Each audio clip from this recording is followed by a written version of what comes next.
Eu vou desejar a todos sejam bem-vindos a esse espaço habitual do debate da sexta-feira. E, portanto, como habitualmente, vamos ter o nosso convidado, o Sr. Pedro Lais, onde pretendemos abordar a experiência de Moçambique na implementação do orçamento na sequência do tema já da semana passada, em que abordamos de uma forma mais precisa o contexto angolano de institucionalização das autarquias locais, principalmente com esta possibilidade das organizações da sociedade civil participarem do processo de consulta na definição ou no levantamento das prioridades das comunidades locais. Portanto, tivemos a semana passada a experiência que a ADRA tem tido com alguns dos municípios no levantamento das prioridades das comunidades que vão inserir-se, então, no próximo ciclo orçamental. O espaço vai abordar com o Sr. Pedro Lais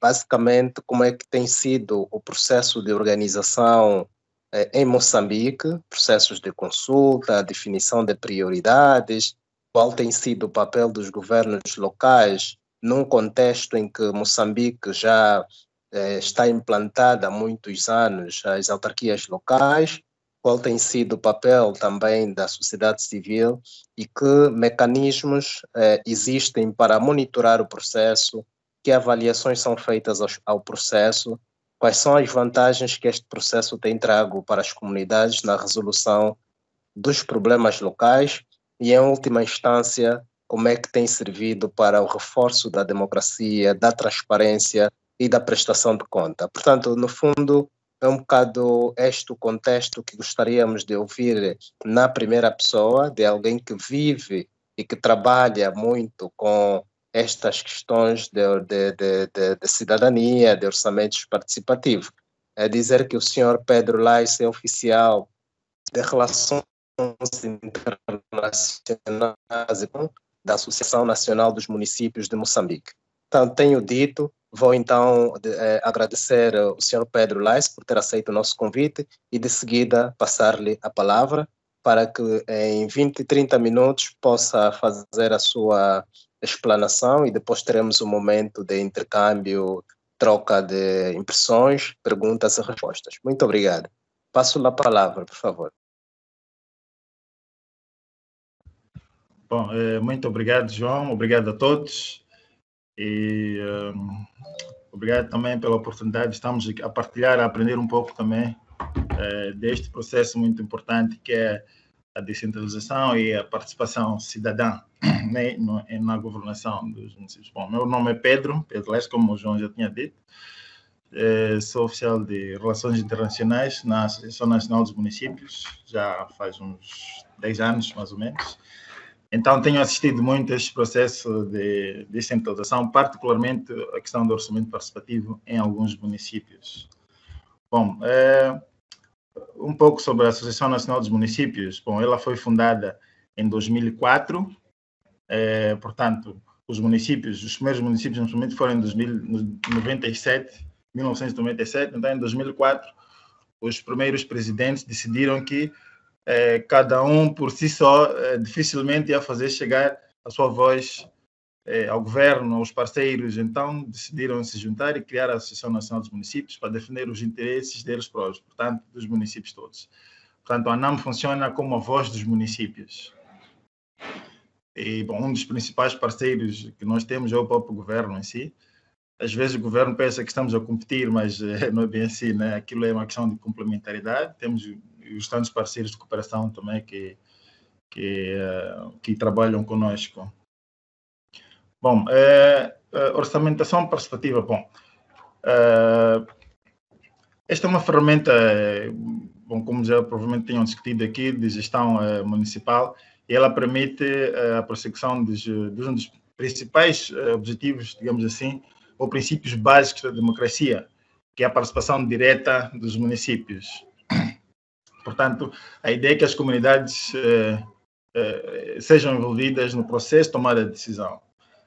o processo de descentralização em Moçambique teve lugar a partir de 1990, né, com a primeira Constituição, ou a segunda Constituição, digamos assim.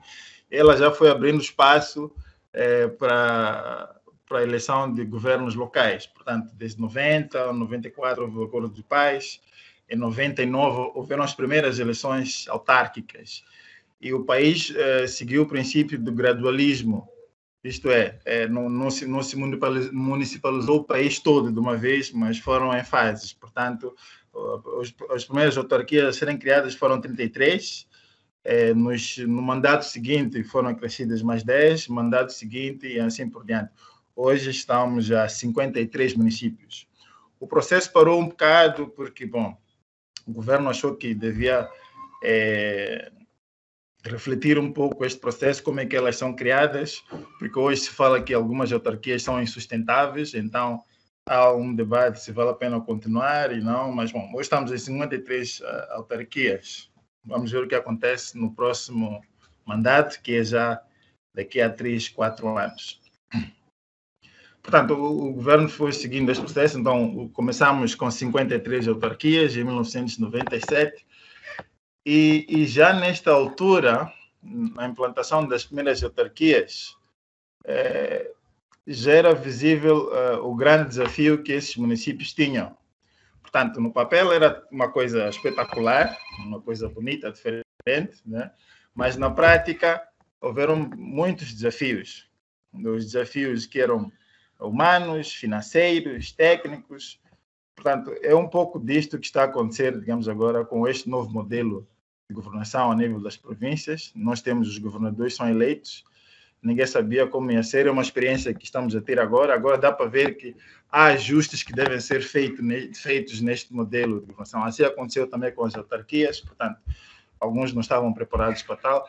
E eu vou trazer aqui o caso nesta questão da implantação, do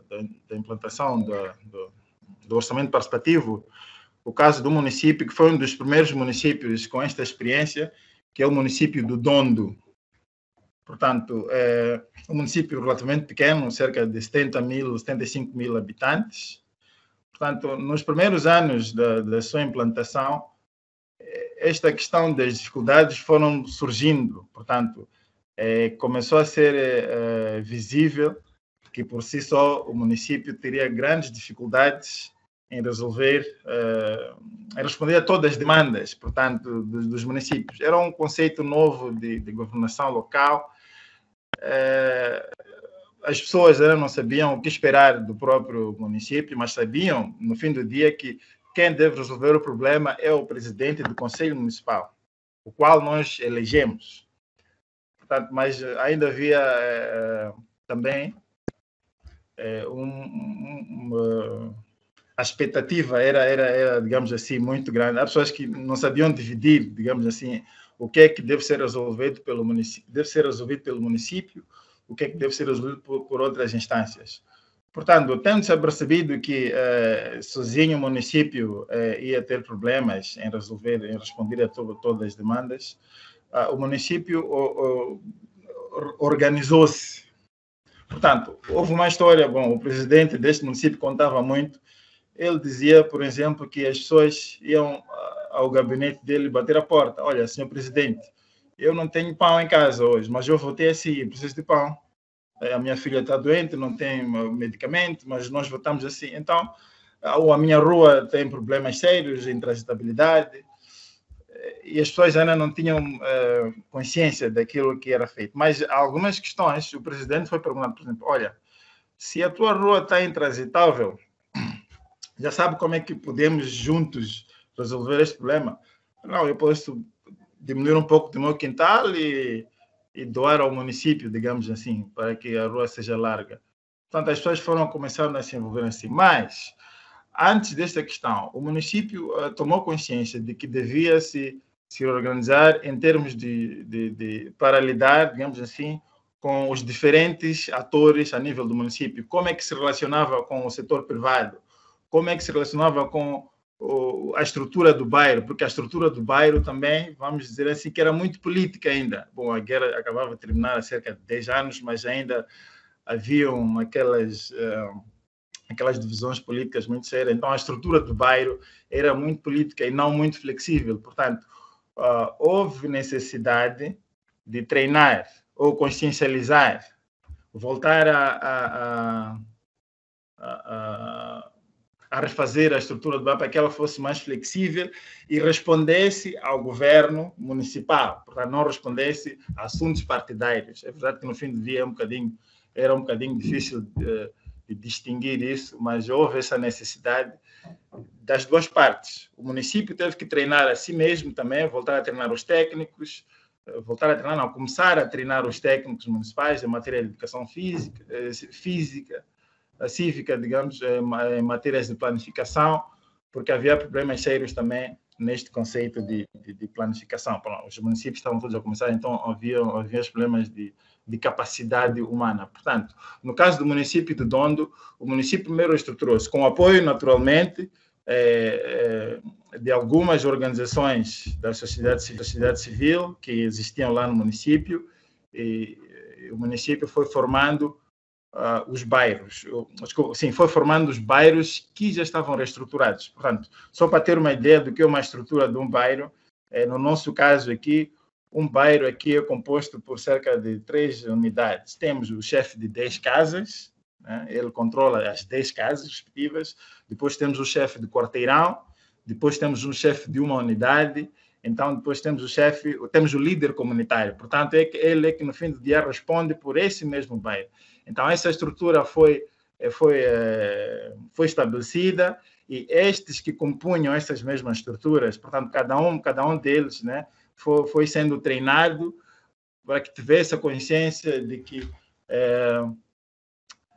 deviam, digamos assim, responder a algumas questões, quer a partir do município para as suas comunidades, quer a partir das suas comunidades para os municípios. Portanto, estas unidades levavam as demandas dos bairros para o município. Portanto, no fim do dia, depois desta reestruturação, deste treinamento, foram criados os núcleos dos bairros. Portanto, os núcleos dos bairros são órgãos em que se discutem, vamos dizer assim, assuntos relacionados com o desenvolvimento destes mesmos bairros, no caso do município de Dondo.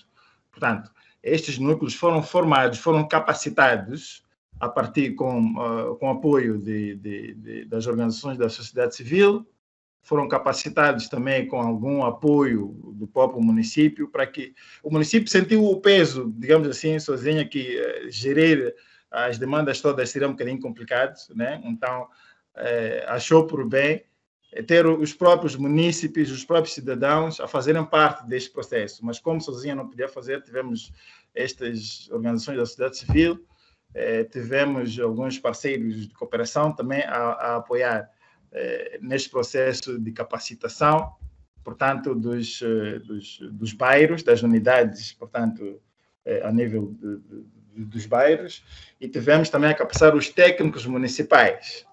Portanto, foi assim que os bairros começaram a ser capazes de organizar, com o apoio do município e apoio de outras organizações civis, organizar aqueles processos de consulta, porque os bairros já tinham uma estrutura própria para discutirem assuntos, portanto, do seu próprio bairro, aquilo que eram os seus problemas. Portanto, já tinham esta estrutura própria. E o município, por seu lado, também já estava capacitado para receber estas demandas e fazer chegar ao seu executivo, incorporando, portanto, nos seus planos de desenvolvimento, nos planos anuais.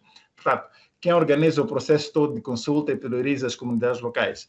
Tendo os bairros sido organizados, já organizados nestas unidades, nestes núcleos de desenvolvimento dos bairros, há sessões em que, apoiados com técnicos municipais, eles vão discutindo uma lista de prioridades para o seu próprio bairro.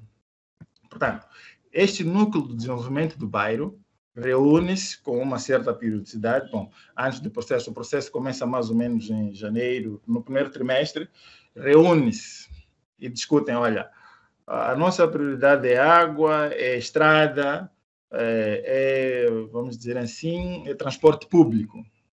Então, estes bairros, os bairros vão se organizando desta forma, né? Vão traçando as suas próprias prioridades no seu próprio bairro. No caso do município de Dondo, tem 10 bairros. Então, cada um dos 10 bairros vai fazendo, vai listando as suas prioridades. Mas antes de continuar, há um episódio que também para a consciencialização do orçamento participativo ou da participação das comunidades. Foi que o município, um ano depois de ter tomado posse, o município chegou no bairro e construiu um mercado. Portanto, 6 meses depois de ter entregue o mercado, ninguém usou o mercado. As senhoras não usavam o mercado, e nem os desempregados ainda. As pessoas podiam ficar na estrada e tudo mais. Quando o município tentou perceber por que as pessoas não usavam o mercado, que achavam que era um bem essencial na altura. Então as pessoas disseram, não, ninguém disse ao município que nós precisamos do mercado. Ninguém veio falar conosco aqui para perguntarmos o que nós queríamos. Para nós, o mercado não é essencial. Então, isso também despertou um pouco esta consciência de consultar as pessoas do que precisavam, quais eram as necessidades, quais eram as prioridades. Portanto, o município conseguiu organizar e o processo de consulta era organizado pelo município, apoiado pelo município, e algumas organizações que existiam lá no bairro. No caso do município do Dondo, no primeiro ano, só com o apoio destas organizações da sociedade civil, algumas implantadas, organizações mesmo de base comunitária, foi feito esse exercício de priorização de algumas atividades ou empreendimentos. E conseguiram, sem o apoio e intervenção do município, intervenção em termos de financiamento, conseguiram construir algumas infraestruturas, como salas de aulas, algumas maternidades, por exemplo. Só com o apoio destas comunidades, assim, do bairro, e de algumas organizações da sociedade civil. Mas no segundo ano, infelizmente, essas organizações acabaram abandonando, mas já tinham dado o seu contributo.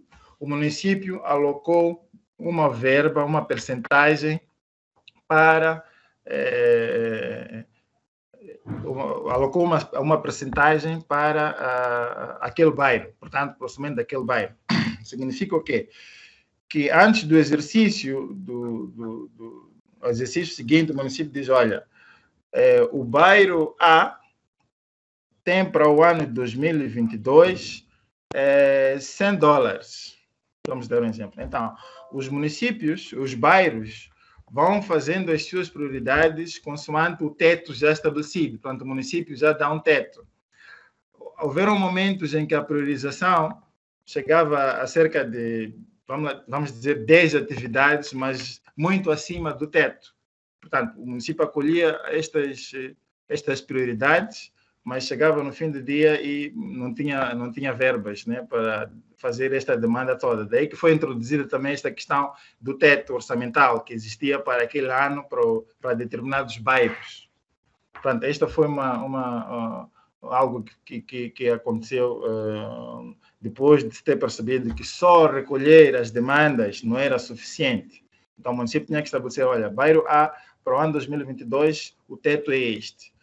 Façam os vossos projetos tendo em conta este teto. E há sempre um técnico do município que vai orientando, porque, bom, há muita gente que faz parte destes núcleos dos bairros, ainda tem problemas sérios de literacia, não percebe de algumas questões, então há um apoio que é dado, quer a partir do município, um apoio técnico também, quer a partir de outras organizações que também têm apoiado este processo todo. Portanto, no caso do município de Dondo, quem organizou este processo de consulta, quem apoiou na organização, começou do próprio município, das organizações da sociedade civil e outras parceiros de cooperação também, e outras organizações mesmo de base comunitária que atuavam nestes mesmos bairros. Portanto, eles é que faziam este processo de consulta. Agora, esta priorização das atividades, daquilo que era importante para os municípios, o que acontece é que depois que os bairros dizem, olha, nós temos 5 atividades. A atividade número 1 é a primeira. Depois tem essas outras. Queremos um furo de água, queremos uma paragem de autocarros. Porque se não se consegue a paragem de autocarros, do furo de água tem que passar. Então, cada um dos bairros, depois de ter escolhido a sua atividade, eles reúnem-se numa sessão que chama-se Fórum Consultivo, onde fazem parte todos os núcleos de bairros de cada um dos 10 bairros. E aí começa um processo também de negociação. Um processo de negociação na medida em que há bairros que, no caso do município de Dondo, foi-se percebendo que há bairros que tinham, por exemplo, algumas infraestruturas mais que outras. Então, a negociação é no sentido de, olha, o bairro B já tem quase todas as infraestruturas prioritárias. Para o ano 2022, vamos priorizar o bairro A e C. E havia facilmente cedência destas prioridades, né? No sentido de que os outros bairros percebiam muito bem que o município não era capaz de resolver todos os problemas ao mesmo tempo, ainda que o teto fosse lá estabelecido. Portanto, esta foi uma das questões também que mereceu alguma reflexão por parte do município na questão da atribuição dos tetos e na negociação entre os bairros, sem que houvesse, digamos assim, a mão do município. Portanto, este é um dos primeiros aspectos. Portanto, quem organiza o processo todo de consulta, no caso do Dondo, e o município de Maputo, por acaso também depois, cerca de 5 anos depois, entrou neste processo. Quem fazia parte da organização do processo era o próprio município que dava apoio, mas a estrutura do bairro, como já estava montada, então ele já tem um calendário definido, que olha, no primeiro trimestre começam as sessões.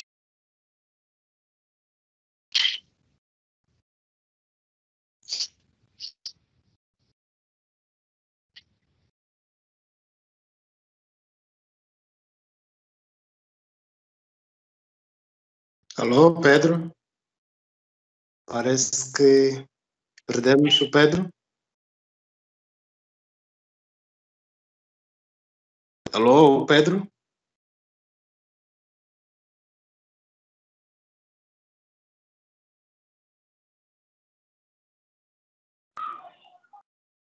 Alô? Alô? Não, eu estou a perguntar ao nosso preletor, se está aí, não o senhor Pedro Vasco, por favor. Estou a me dirigir para o preletor. Pedro Lais, consegue ouvir?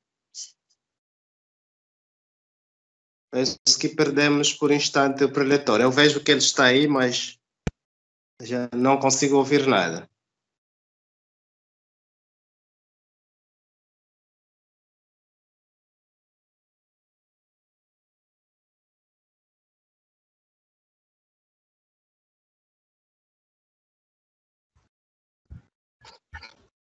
Alô? Sim, Pedro, está de volta? Sim. Ok.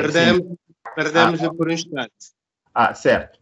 Bom, portanto, era um pouco disto em termos de quem organiza e como é que é feita quem organiza o processo de consulta e aprovação dos bairros. Bom, no caso de Moçambique, este processo generalizou-se que as estruturas dos bairros, com o apoio dos municípios, é que organizavam este processo. Porque, no fim do dia, os técnicos municipais devem levar as prioridades e incluir nos seus planos quinquenais ou os planos anuais, né? Portanto, se este processo de levantamento for anual, por exemplo, e não sempre anual, portanto, o processo começa neste período, por exemplo, né? Você já deve ter chegado ao fim, a partir de fevereiro, há muitas fases que o processo vem seguindo até o mês de novembro, em que todo o processo deve ser submetido para aprovação da Assembleia Municipal. Portanto, estas prioridades que o município foi arrolando, sendo aprovadas, quer a nível do bairro, quer a nível do Conselho Consultivo, quer a nível do Conselho Municipal, devem ser remetidas à Assembleia Municipal para aprovação final e para que conste no orçamento, portanto, do ano seguinte. Portanto, este é um pouco o processo. Então, como já havia dito, né, o governo local, o próprio município, teve um papel fundamental nesse processo de mobilização dos seus próprios munícipes, né, a capacitação dos bairros, né, das lideranças dos bairros, dos grupos já estabelecidos nos bairros, portanto, é o próprio município que é protagonista deste processo todo. E a sociedade civil aparece sempre neste processo, né, para o apoio, quer dos governos locais, porque bom, foi percebendo o município que era importante ter um apoio de forma, primeiro um apoio técnico, para perceber melhor como é que este processo, este conceito de orçamento ou planificação, orçamentação participativa é implementado. Sabemos que é uma experiência brasileira, algumas organizações da sociedade civil já tinham algum contato com isso e deram este apoio, primeiro para a capacitação do próprio município também e para a capacitação destas organizações nos bairros, a nível dos bairros, e a capacitação também das lideranças dos bairros, destes núcleos de desenvolvimento dos bairros. Foram formados ativistas, foram formados, os próprios líderes comunitários também foram formados para ser sensíveis, para eles próprios também serem os porta-vozes e mobilizarem os seus. Portanto, é crucial o envolvimento da sociedade civil e o envolvimento do próprio governo local, do próprio município, neste caso.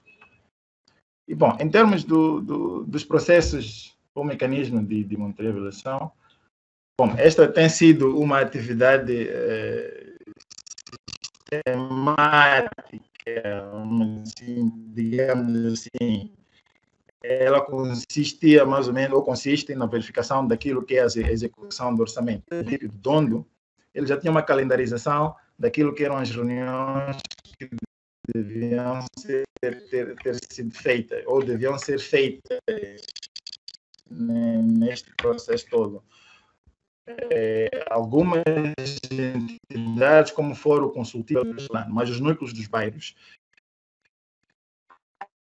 elas reúnem-se regularmente. E nestas reuniões, a nível dos núcleos dos bairros, é que tem que dar o reporte daquilo que é a informação desse processo. Estamos ouvindo com alguns cortes, não sei se podia encontrar uma melhor opção. A comunicação vem com muitos cortes.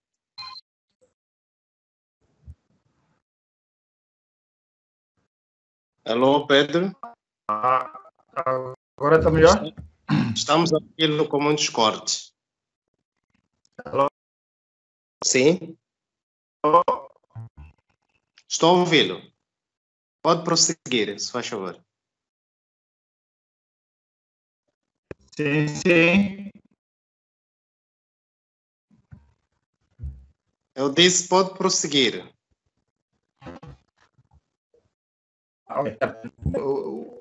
Em termos de...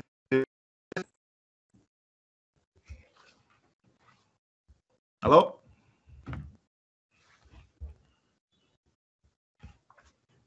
Sim, Pedro, pode prosseguir. Obrigado, sim. Então, em termos de avaliação e monitoria, estas reuniões regulares que são planificadas, elas constituem um mecanismo também de avaliação, portanto, de monitoria, digamos assim, de avaliação. Existe uma experiência do município, chama-se município de Chimoio, em que adotou um outro mecanismo de monitoria destes processos de tecnologias de informação e comunicação. Conseguiu pegar os seus planos de atividades resultantes daquele processo da escutação toda, né? E colocar na sua página, na sua página. Portanto, cada município que quisesse ver a atividade, como é que está a construção conseguia entrar na página e via em termos de execução orçamental, execução física, e lá mesmo o contacto do vereador da área, que pode dar explicação por que aquela atividade ainda não chegou, por exemplo, a 100%, devia ter chegado a 100% em julho. Portanto, eles conseguiram desenvolver este mecanismo e uma plataforma que permite que o cidadão vá seguindo estes projetos todos a partir do seu computador, a partir do site. Mas no caso do município de Dondo, eram as reuniões regulares em que o município fazia também. Porque há uma questão, os núcleos de desenvolvimento do bairro também eram compostos, tinham uma composição lá que incluíam comissões. Uma comissão de água, uma comissão de saúde, comissão de estradas, por exemplo. Portanto, relacionado com a sua atividade, estas comissões é que tinham esta tarefa de ir ao campo, ao município, perceber até que ponto essas atividades estão a ser executadas e retornam esta informação aos seus bairros, digamos assim. Portanto, este mecanismo de monitoria e avaliação tem sido um processo contínuo e é feito de muitas formas, através de reuniões regulares, dos relatórios que aparecem, ou então, de formas, os municípios vão dando nas visitas, fazem os bairros, né? vão trazendo esta questão. Bom, relativamente às vantagens. Bom, as vantagens foram amplas. Bom, uma das quais foi aumentar a transparência em termos de despesas municipais. Portanto, os munícipes passaram a saber o que o município tem em janeiro, o que vai fazer com aquilo que tem, e em dezembro o município volta, dizemos assim, digamos, o município volta a dizer o que gastou e como gastou aquele mesmo valor. Este processo permite também o envolvimento dos munícipes no processo de tomar a decisão. Bom, a partir do momento em que ocorreu o processo de centralização, a ideia é aproximar mais o poder decisório às comunidades locais, portanto, que eles participassem nesse processo de tomar a decisão. E isso aumentou, porque o munícipe passou a dizer o que ele preferia, o que eles preferiam para o seu próprio bairro. Portanto, não era uma decisão só do município tomar uma decisão em relação a um aspecto, a uma infraestrutura. O munícipe e as comunidades passaram a ter uma voz, né, algo a dizer à condição. Portanto, os investimentos públicos aumentaram, portanto, ajustados às necessidades dos municípios, dos munícipes, digamos assim. E promoveu também, no caso do município de Dondo, Maputo e outros tantos, né, o incremento da receita municipal. Portanto, por via da ligação que estabelece entre os produtos ou as obras, os bens que foram aí construídos, há necessidade de pagamento de impostos, portanto, para financiar esses mesmos projetos. Portanto, se é construído um mercado num certo local, significa que as pessoas que vão usar aquele local vão pagar impostos e outras taxas que aí divertem. E, portanto, este processo fortalece também as redes, portanto, que ajudam a mediar algumas diferenças nos próprios bairros, nos líderes, na sociedade civil. Portanto,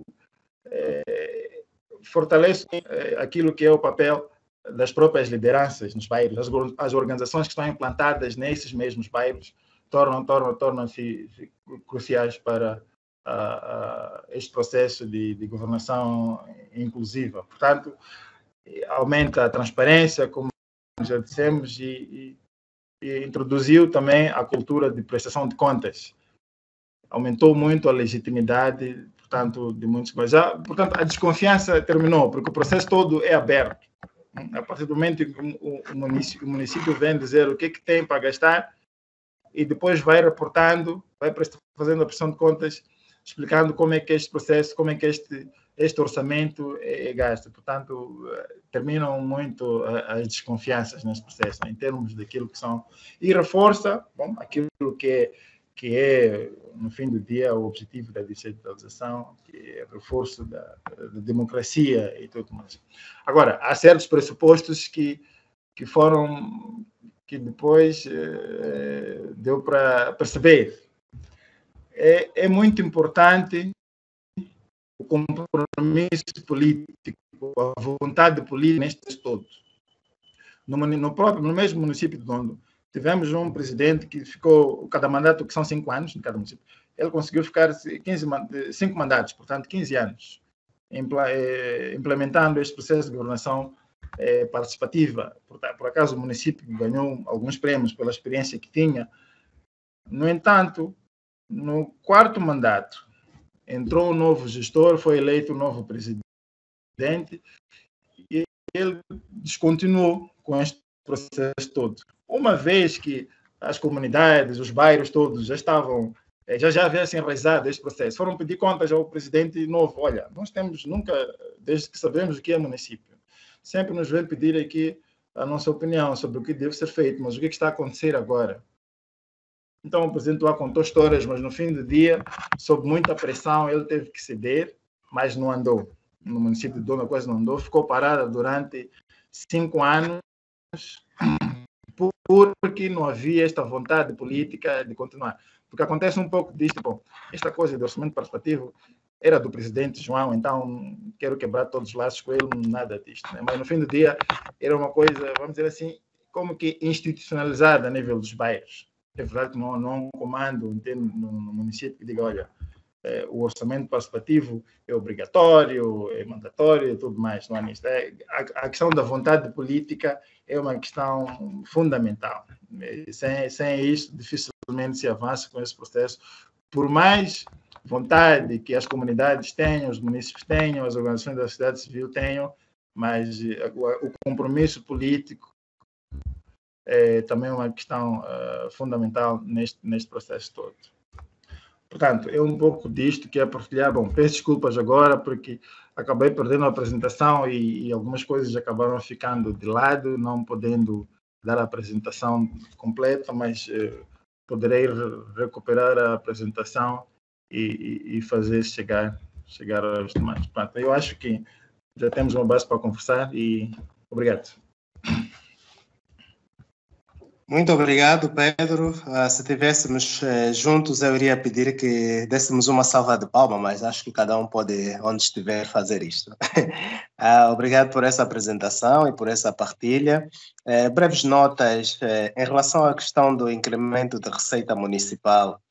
Existem algumas infraestruturas ou áreas em que se pode ver maior receitas do que outras? Quais são as áreas, mais ou menos, em que foi feito um maior investimento e que traz mais receita para o município? Essa é uma primeira pergunta de provocação, antes de eu passar a palavra para os demais participantes, e também um bocado qual era o orçamento que era atribuído pelo município para o orçamento participativo. Durante a comunicação houve alguns cortes, não sei se terá falado isso em algum momento. E uma outra questão também, essa coisa da descontinuidade que falou, relativamente a um outro presidente que tomou a liderança, não é uma exigência legal que isto seja implementado, fica à vontade e ao critério de quem entra no mandato. Portanto, eu iria começar com essas questões, pode guardar, e vou passar a palavra a uma primeira bateria de 5 participantes. Primeiramente, quem pretender falar, por favor, pode levantar aí a mão e para passarmos a palavra. E vou pedir mais uma vez que todo mundo, por favor, desliguem as câmeras. Obrigado. Bom, então já temos aqui algumas mãos levantadas. Deixa eu ver aqui. Já vi aqui alguém. Não consigo ver agora. Não consigo ver, já tinha alguém aqui com a mão levantada.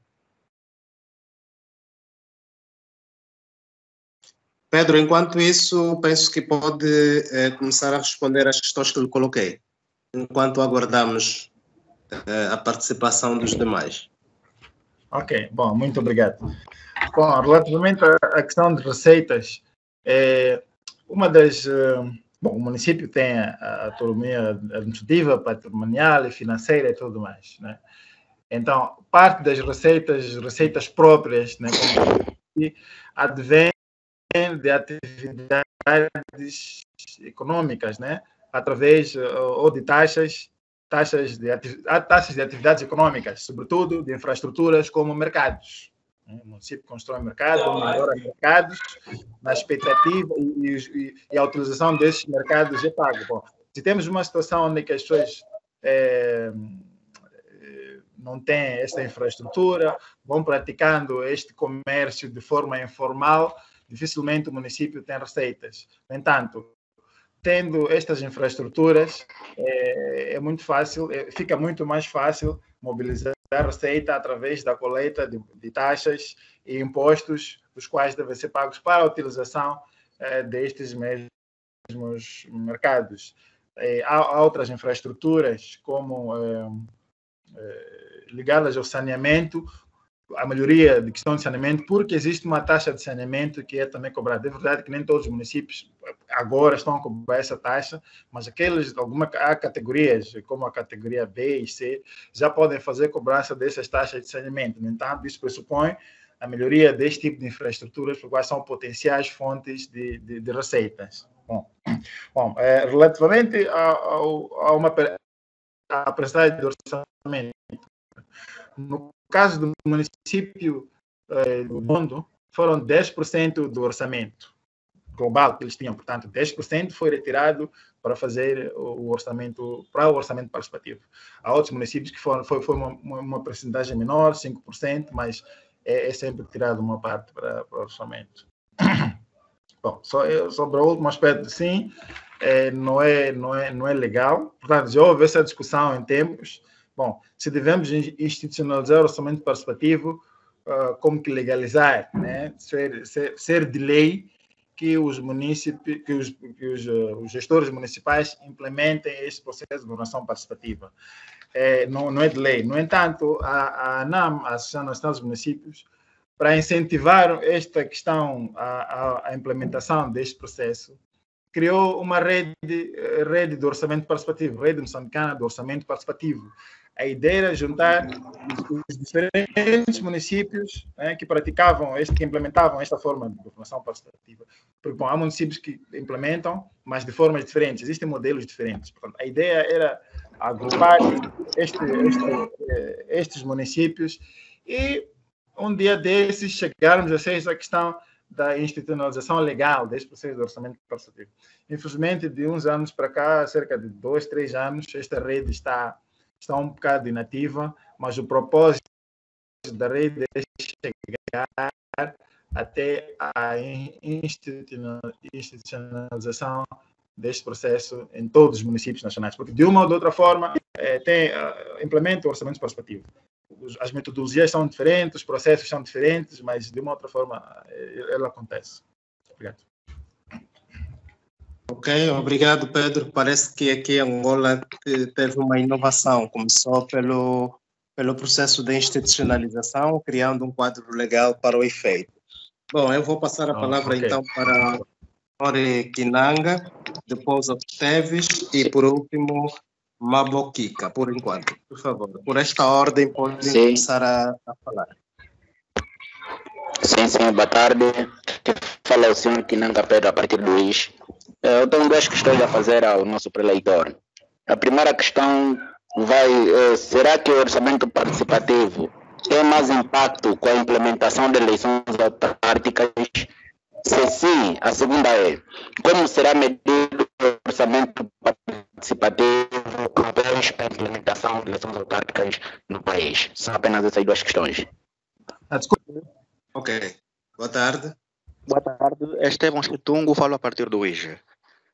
Tenho 2 questões. A primeira é que ainda continuo a fazer confusão das terminologias descentralização e desconcentração. Então, eu gostaria de saber, quando fala-se de autarquias, estamos a falar de descentralização ou de desconcentração administrativa? A segunda, eu gostaria de saber uma diferença exata no ponto de vista prático da descentralização à desconcentração. Obrigado. Ok, muito obrigado. Passo a palavra, então, ao senhor Carlos Cambuta. João Domingos? Sim, senhora. Por favor, Carlos. Muito obrigado, João Domingos. Tenho um breve comentário e duas perguntas. O breve comentário é que a institucionalização do orçamento participativo varia muito de país para país. Há países onde foi instituído como resultado da pressão da sociedade civil, é o caso concreto de Moçambique, mas há países que é resultado quer da sociedade civil, quer mesmo até da comunidade internacional. É o caso de Angola. Angola não instituiu por acaso o orçamento participativo, fê-lo no quadro das exigências impostas pelo Fundo Monetário Internacional, que, entre outras regras, exige a transparência orçamental. A pergunta que eu quero colocar, não tem a ver com esse comentário que eu fiz, é: em Moçambique, a implantação, ou seja, institucionalização das autarquias locais, decorre de uma necessidade endógena ou de influência da comunidade internacional, já que o orçamento do Estado de Moçambique é excessivamente dependente de apoios da comunidade internacional? A segunda questão: será verdade que aí onde há descentralização política e administrativa, há mais desenvolvimento do que aí onde há uma concentração administrativa? Eram essas duas questões. Obrigado pela atenção. Muito obrigado, Carlos Cambuta. Então, vou passar a palavra ao Pedro Lais. Não sei se já consegue ouvir. Sim, fiquei um pouco perdido. Eu vou fazer um breve comentário daquilo que eu consegui captar. Bom, a rede lá não estava muito boa, né? Eu posso ajudar aqui. A última questão colocada pelo Carlos Cambuta foi se... Alô? Alô? Consegue ouvir, Pedro? Sim. Ok, estava a dizer que a questão colocada pelo Carlos Cambuta era se em Moçambique a institucionalização deste processo dependeu de uma necessidade endógena ou se foi por força de uma exigência externa.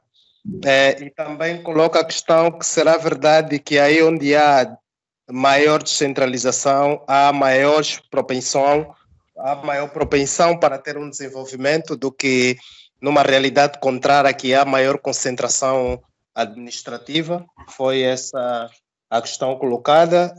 Não sei se preciso que repita as outras questões dos outros. Já há alguém que colocava a questão de querer saber melhor a diferença entre descentralização e desconcentração administrativa. E uma outra questão que era colocada era: será que o OPE tem mais impacto com a realização das eleições autárquicas ou não? Portanto, eu consegui capturar basicamente essas questões, se por acaso não terá ouvido em condições. Passo a palavra, então. Obrigado. Bom, eu iria começar da última questão colocada, relativamente à implantação ou se até que ponto, né, a comunidade internacional, se este processo de descentralização é por uma força endógena ou exógena. Bom, eu acho que se reparamos pelo histórico todo do processo de descentralização em Moçambique, que começa, vamos dizer assim, com o fim do sistema de partido único, né? Em 90, a nova Constituição já traz elementos para o multipartidarismo e traz elementos ainda para a prossecução de eleições. Portanto, quando termina o sistema monopartidário, e depois aparecem os partidos políticos, as organizações da sociedade civil, podemos dizer que começa aí um marco, né, de certa forma, daquilo que são as exigências ou da dependência para a implementação de agendas que não são muito nossas. Bom, isto é uma opinião pessoal, né? No nosso caso aqui, se olharmos até para o novo processo de descentralização, a nova etapa do processo de descentralização, que foi a eleição dos governadores provinciais. Esse processo foi em 2018. Este processo, notou-se que claramente foi uma imposição, portanto, externa, porque agora começa-se a reparar que este processo, ao final de contas, na prática, não funciona muito bem. Portanto, os recursos todos, para começar, vêm de fora, para a eleição, só das eleições autárquicas. Boa parte dos recursos vem de fora, se não mais de 60% dos recursos vem de fora. Portanto, eu diria que sim, na minha opinião, que as forças externas, digamos assim, influenciam muito neste processo de descentralização. Há um senhor, um antigo ministro, que, bom, infelizmente, ele foi preso até. Ele escreveu um livro a reportar um pouco disto, né? Que a democracia que nós temos hoje é um modelo que veio num pacote e nos foi oferecido, né, para nós implantarmos aqui. Daí que temos alguns choques com aquelas lideranças tradicionais e tudo mais. Portanto, eu acredito que sim, na minha opinião, este processo também resulta de forças externas. É verdade que a nível interno nós já tínhamos assim algumas movimentações para tal, mas em grande medida ela vem de fora. Se olharmos para os recursos que são drenados para estes processos todos, até para o processo de paz, que depois condicionou, né, a realização de eleições, portanto, em minha opinião, sim. Agora, partindo da experiência de Moçambique, sim, onde está implantada a autarquia, há mais desenvolvimento onde não tem autarquia, né?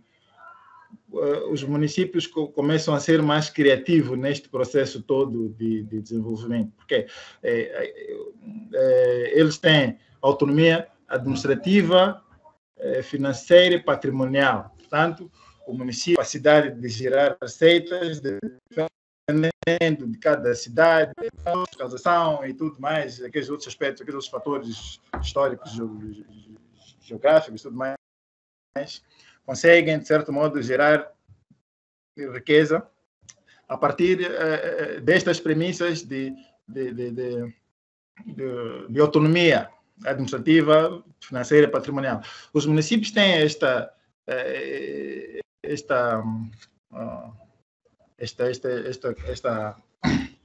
autonomia, mas no fim do dia também há transferências que o Estado faz, há repasses que tem do Estado. E o município, por outro lado, é mais flexível para ir buscar parcerias em relação a alguma parte daqueles distritos ou territórios que ainda não estão autarcizados, que ainda dependem, portanto, do governo central.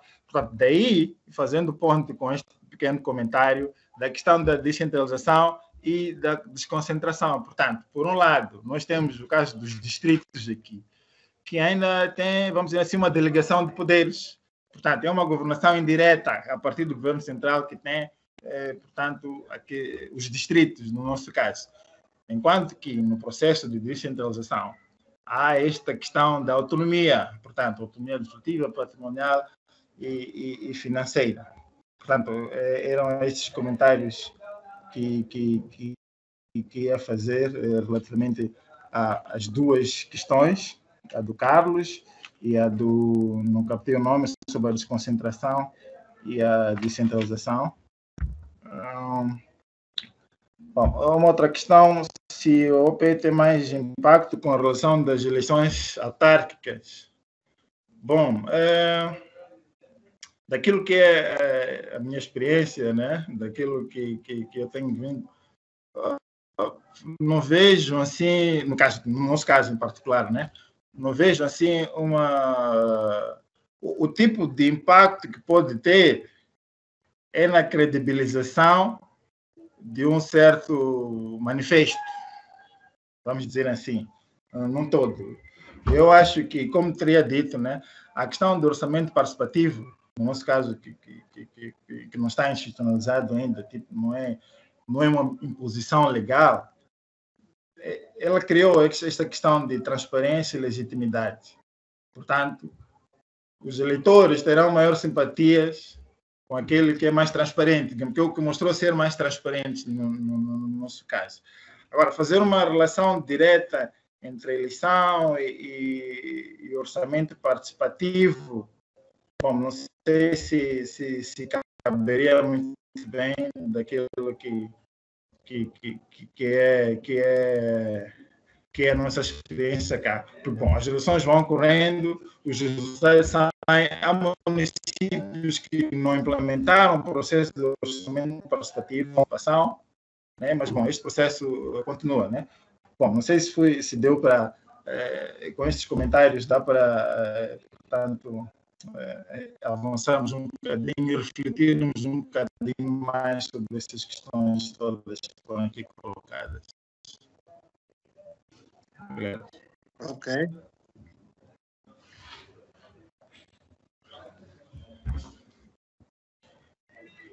Foram colocadas no chat, mas só para ajudar aqui em relação a essa questão da desconcentração e descentralização, para deixar um pouco claro. Alô? Não, é só para ajudar aqui nessa questão da diferença entre desconcentração e descentralização, que na verdade o Pedro já o fez, com exemplos até, e eu vou tentar elucidar aqui com outro exemplo mais a nível do contexto de Angola. Quando nós estamos a falar de desconcentração, colegas, nós estamos a olhar, por exemplo, para os órgãos administrativos que existem atualmente, os governos provinciais, as administrações municipais, que normalmente não são eleitos, são indicados. E quando estamos a olhar para o processo de descentralização, estamos a olhar no caso concreto no processo das autarquias, da implementação das autarquias locais, em que aqueles que representam os munícipes são eleitos. Portanto, o governo da província, o governo a nível do município representa o governo central. Eu tenho aqui comigo mais algumas questões, por exemplo, qual é a função das universidades, das ONGs e organizações da sociedade civil no OPE, em que condições não é recomendável implementar um OPE, por exemplo. Tenho aqui essa questão. Por favor, Pedro, tenho mais essas duas questões e outras que vou lendo posteriormente. Por favor, passo a palavra. Certo. Alô, Pedro? Não sei se conseguiu me ouvir. Sim, falou do papel das universidades. Sim, alguém perguntava aqui qual é a função das ONGs, das universidades e outras organizações da sociedade civil no OPE e em que condições não é recomendável implementar o OPE, o Orçamento Participativo. Ok, certo. Bom, eu acho que as universidades, né, como centros de produção de conhecimento, vamos dizer assim, eu acho que tem um papel fundamental também no aprimoramento desses conceitos, na contextualização, ou devem ajudar, no caso os municípios, o governo, a criar modelos que se encaixem com a realidade de cada município, com a realidade de cada território municipal, na aplicação de metodologias, né, dos processos deste orçamento participativo. Porque no caso de Moçambique, por exemplo, as metodologias não foram assim estanques, elas foram evoluindo consoante algumas situações, mesmo em municípios que já antigamente, já há muito tempo, têm implementado estes processos, elas foram evoluindo. Então, eu acho que as universidades têm esse papel de difundirem, também ajudarem a difundir esse conhecimento, a sistematizar muito bem estas ferramentas todas de gestão municipal ou de participação da governação municipal. Nós tivemos o caso aqui da Universidade Eduardo Mondlane, que para algumas infraestruturas em alguns municípios, a universidade apoiou naquilo que eram aspectos técnicos, né? Vamos dizer assim, que o município não tinha esse conhecimento, mas a universidade foi lá fazer. Portanto, quer a partir deste conhecimento, da contextualização deste conhecimento, quer a partir do apoio no processo de implementação de algumas atividades que requerem um domínio técnico fora da esfera municipal, portanto, eu acho que as universidades estão lá para dar este mesmo apoio, assumindo que elas são centros além de difusão ou criação do próprio conhecimento em si. Agora, o papel das ONGs, bom, as ONGs são fundamentais neste processo todo, sobretudo no processo, bom, além do processo de financiamento, que é muito importante, mas o processo também de capacitação, né, de diferentes atores que entram nesse processo. A capacitação, no caso dos municípios, né, para além do financiamento, a questão técnica também. Eu acho que as ONGs estão em melhor posição também de dar esta questão de financiamento, a apoiarem outras organizações de base, portanto, neste processo de implementação de políticas públicas ou de pressão, vamos dizer assim, neste lobby todo, neste processo todo. Então, as ONGs têm este papel, porque as ONGs também têm algum conhecimento nesta matéria toda. Agora, em que condições não é recomendável aplicar o orçamento participativo? Bom, no nosso caso, no caso de Moçambique, não foi recomendável naquelas situações em que não havia vontade política, porque nós já tentamos em outros municípios que este processo de orçamentação, este processo de planificação, de pressão de contas, deve ser assim mais inclusivos. Já aparecemos com recursos técnicos, financeiros, mas os decisores políticos simplesmente disseram não, este processo no meu município não avança. Portanto, tem que haver vontade de ambas partes, quer das comunidades, né, dos munícipes daquela área, quer a nível, portanto, dos decisores políticos. Portanto, esses são alguns pré-requisitos, alguns pressupostos que eu acho que devem ser observados na implementação do orçamento participativo. Agora, eu acho que Angola já leva esta vantagem de que é institucionalizado, então não tem como fugir a isto. No nosso caso, é um bocadinho diferente, fica à vontade de cada gestor que aparece, mas no fim do dia, o caminho é este mesmo, na questão da transparência, né? Pois, então, é um pouco disto. Ok, muito obrigado, Pedro. Bom, segue-se aqui outras perguntas e outras contribuições. Por exemplo, alguém coloca a questão para saber se que apreciação faz a Moçambique em relação ao período antes e depois da implementação do orçamento participativo. Quais são os indicadores de desenvolvimento notórios desde a implementação e quais foram as principais estratégias para o sucesso? Essa é uma questão. A outra questão é, como fora dito, as autarquias proporcionam autonomia às comunidades, facilitando a participação dos munícipes naquilo que é a gestão do orçamento local, identificando, priorizando e resolvendo os problemas locais. Existem critérios para avaliar a sustentabilidade das autarquias em um município antes da sua aplicação. Bom, apesar de não estamos a falar diretamente das autarquias, estamos a falar do orçamento participativo, mas o caso de Moçambique é que ela já tem a implementação das autarquias, então ela coincide exatamente com a existência, essa coexistência desta ferramenta, do OPE e as autarquias, que na verdade acabam por ter muita coincidência em algumas coisas. Então não sei se aqui também o Pedro gostava de fazer algum comentário. Vou deixar então essas duas questões, não sei se conseguiu me ouvir. Peço para a segunda, por acaso já vejo no chat, e a primeira tem a ver com indicadores. Indicadores de sustentabilidade que são notórios, que podemos dizer que antes os municípios estavam dessa forma e agora estão desta outra forma após a implementação do OPE, e quais são as principais estratégias de sucesso que foram utilizadas?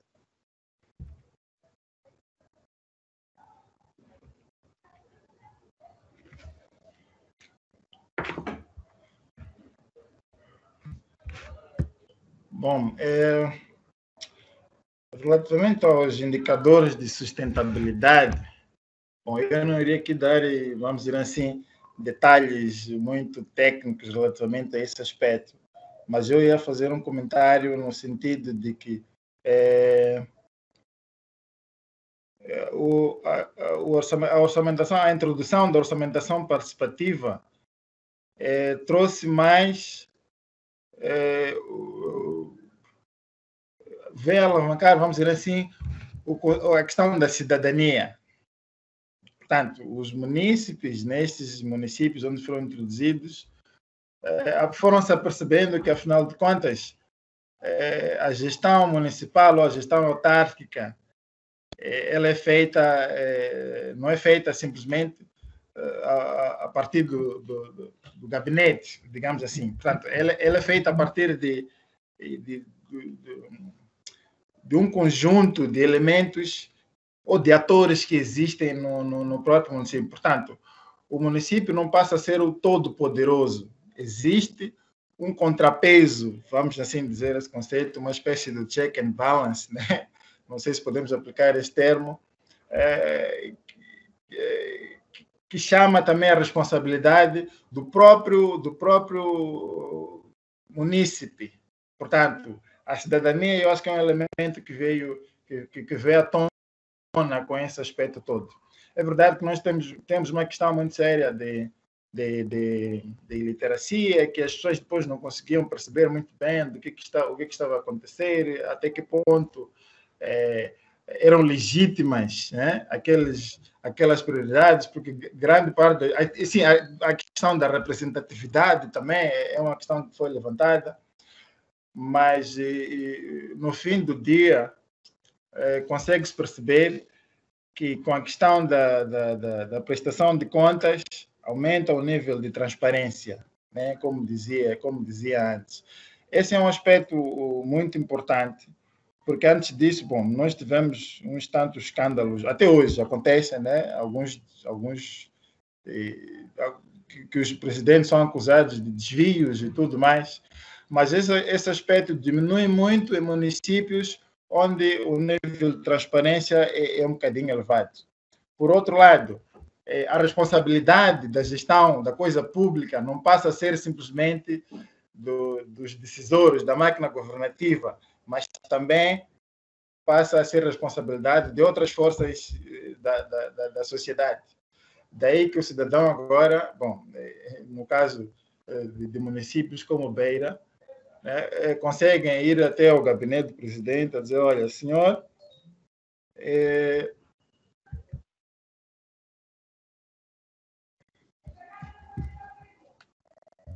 sim, conseguem, por exemplo, ter aquela legitimidade de dizer que o presidente, que o eleito está a andar fora dos caris, porque não foi aquele o contrato estabelecido portanto, com os eleitores, com os munícipes, nesse caso. Eu acho que, em termos de estratégias de sucesso, a questão do envolvimento da sociedade civil, eu acho que ela deve ser, em todos os momentos, em todo o processo, envolvida. Porque a sociedade civil passa a ser também um repositório daquele todo o processo, digamos assim, de implementação desses modelos de governação. Porque nós temos casos em que a descontinuidade, né? A descontinuidade e a mobilidade que há no nível dos municípios, e muito conhecimento, há muita coisa que se perde nesse processo todo, mas as ONGs, os parceiros que estão sempre lá, estes continuam a ser o repositório deste conhecimento todo, de experiências que podem passar sempre que há este processo de descontinuidade a nível de gestão municipal. Então é muito importante contar sempre com as ONGs como uma estratégia, e a sensibilização que deve ser contínua, o processo de formação dos núcleos, dos bairros, portanto, como é o caso nosso, assim, portanto, passam a ter este poder de saber intervir, portanto, no processo de gestão municipal. Agora, em termos de números, ainda não foi feito assim um estudo muito profundo para ver, para fazer esta comparação, mas temos alguns estudos que foram feitos em termos de finanças municipais, que em alguns municípios que aumentaram o nível de receita, onde o processo de orçamento participativo foi introduzido, as receitas municipais cresceram muito. Portanto, era isto que estas palavras que eu podia deixar sobre este aspecto. Agora, em termos de critérios, critério de sustentabilidade e avaliação das autarquias, a nível do país, os municípios ainda têm muitos problemas sérios de coleta de receitas. Imagine que daquilo que é o potencial de receitas, há municípios que não conseguem chegar a 20% do seu potencial. E depende muito daquilo que é o repasse do governo central, com ou sem orçamento participativo. Ainda depende muito, a capacidade de coleta de receitas ainda é muito fraca. Portanto, aí começa-se a questionar se vale a pena ter aquele como município, se vale a pena continuar aquele território como uma unidade administrativa, financeiramente, tudo autônoma. Portanto, e como dizia antes, está em discussão este processo todo. Se depender de mais de 70% dos repasses do Estado, não é a mesma coisa que ter o Estado lá indiretamente, vamos continuar a chamar essa de uma unidade que é autônoma em todos os sentidos. É verdade que é de lei, mas a ideia é que aos poucos o governo vai fazendo repasses, sim, mas a ideia é que os municípios andem com suas próprias pernas. Portanto, esta questão da sustentabilidade das autarquias é uma questão que está em discussão, e provavelmente a questão da capacidade a sustentabilidade financeira pode ser elevada em conta, assim como um dos critérios para avaliar a sustentabilidade desses mesmos municípios. Portanto, eram essas palavras que eu ia deixar, sem responder diretamente a cada uma das questões, né? Algumas questões, de facto, não têm uma resposta assim muito direta. Bom, podemos dar estes comentários para que possamos, né, refletir um pouco sobre, em termos deste tema, estas questões foram apresentadas. Ok, muito obrigado, Pedro. Eu vou passar só mais uma intervenção do senhor João Zambi. Se estiver ainda aí, pode colocar a sua questão. Sim, ainda estou aqui ligado. Muito boa tarde. Boa tarde. Acompanhamos atentamente aquilo que foi a explanação, mas ainda assim suscitou algumas inquietações que, de uma ou de outra forma, passo já assim a apresentá-lo. Eu ouvi atentamente o Sr. Pedro, né, aquilo que eu também queria lançar aqui algumas questões. Eu gostaria de saber qual é o impacto que tem o orçamento participativo naquilo que é a vida direta do cidadão, porque sabemos nós que esse orçamento, de uma ou de outra forma, ele está ligado àquilo que é o cidadão. Então eu gostaria de saber assim de forma muito direta qual é o impacto que esse orçamento então tem na vida do cidadão. E sabemos nós aqui ainda não temos as autarquias implementadas, e ele disse ali muito bem que a maior parte dos municípios, né, os municípios que tendencialmente têm as autarquias, são mais desenvolvidos com relação aos outros municípios. Agora, uma outra questão também que eu lanço é: será que, mesmo não tendo um fundo de arrecadação de receita nesses municípios, por mais que já tenha ali a autarquia, equipara-se aqueles municípios que ainda não têm autarquia, mas que têm uma boa fonte de arrecadação de receita? De forma muito objetiva, essas são as duas questões que eu lanço, de acordo com aquilo que foram as explanações, sem querer roubar também, levar muito tempo, uma vez que já estamos aqui, estamos acima do tempo. E muito obrigado, e aguardar apenas as suas respostas. Obrigado. Ok. Muito obrigado, senhor João Zambi. Bom, temos essas duas questões, Pedro, mas também a título conclusivo, eu vou deixar que faça algumas breves considerações, provavelmente deixar algum conselho para Angola, que começa agora nesse processo também de institucionalização do orçamento participativo, que na verdade, em boa verdade, começou agora a fazer um pequeno ensaio já em muitos municípios, fazendo consulta às comunidades, mas pelo que ficou visível, este é um processo que é de alguma forma assumida pelos municípios, e isto passa a ser parte integrante da planificação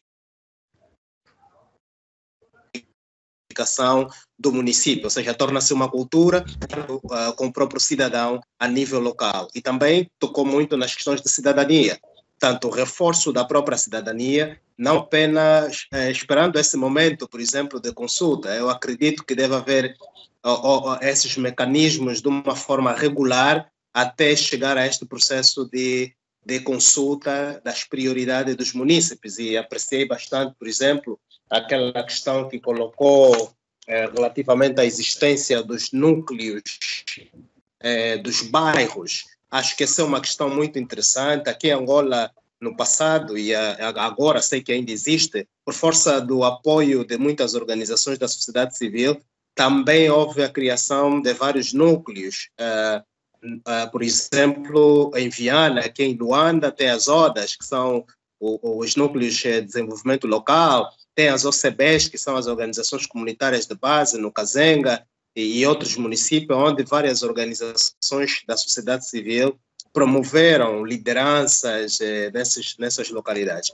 Ao que parece, salvo melhor opinião, o nosso contexto está a pretender trabalhar muito a nível nesse nível do bairro com as comissões de moradores. Portanto, se calhar é uma reflexão que também podemos, num outro momento, fazer. As organizações da sociedade civil foram convidadas nesse momento para apoiar o processo de consulta nos municípios, mas o processo de orçamento participativo não se esbarra, não termina, nem começa apenas no processo de consulta. Há uma série de processos, desde o início da divulgação da informação, da consciencialização do cidadão, a participação, da escutação, e, portanto, ela também não se confina simplesmente às organizações, mas em si aos próprios cidadãos. Bom, queria fazer este breve resumo para deixar também o Pedro, agora já a título a título conclusivo, fazer um fecho e deixar alguma recomendação, no caso particular, para Angola. Muito obrigado. Passo a palavra. Bom, muito obrigado, João. Dando um pequeno comentário à questão do senhor João, o Zambi, né? Bom, sobre se equipara, né? Se vamos comparar um território autarcizado, né? No nosso caso, e um território não autarcizado. Bom, há uma questão em Moçambique que teve particular destaque. Bom, nós, como sabem, nós temos aqui dois grandes partidos políticos, né? Que é a Frelimo e a Renamo. E a Assembleia da República também está um pouco dividida. Na altura estava dividido, tem uma maioria de um outro partido, que é a Frelimo, no caso.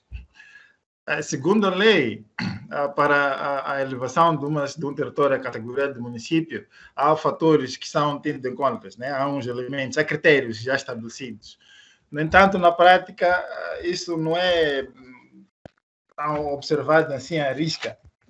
Há situações, sim, em que temos municípios, no nosso caso, são aqueles territórios já autarcizados, em que tem um presidente eleito e tudo mais. Então, temos distritos em que ainda tem aquele processo de governação indireta, no caso.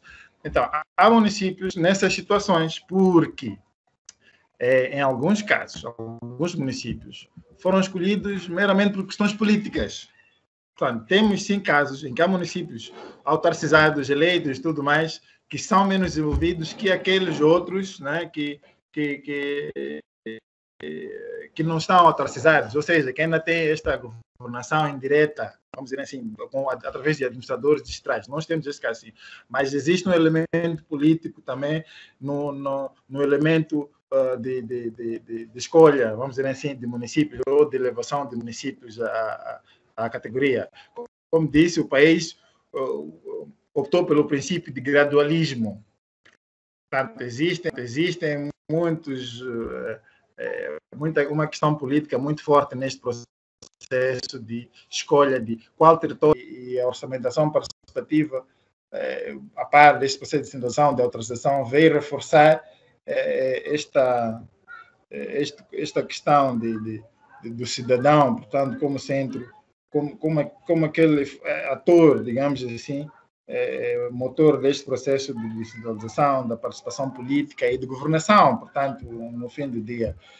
Um pouco disto, né, em termos daquilo que eu ia dizer, né, eu acho que é de louvar que já a questão da institucionalização, nós também estamos a caminho de lá. Um dia poderemos pedir ao João para nos ensinar um pouco como é que este processo de institucionalização está sendo feito para que possa ser implementado cá, e eu acho que estas trocas vão continuar. Bom, em termos de conselhos, dificilmente ia dar conselhos, precisamos também nós de conselhos cá para melhorarmos o nosso processo, para melhorarmos os nossos ciclos, as nossas metodologias. Então, creio que é um processo de aprendizagem mútua e estamos sempre dispostos para partilhar o que temos e receber aquilo que vai ser uma mais-valia para nós. Mas creio que é um desafio muito grande essa questão da orçamentação participativa, sobretudo, e é muito bom que comece já com a institucionalização, portanto, vai ser de lei, não há de chegar nenhum presidente do município, né, a fazer tudo à margem, portanto, desta questão. E obrigado.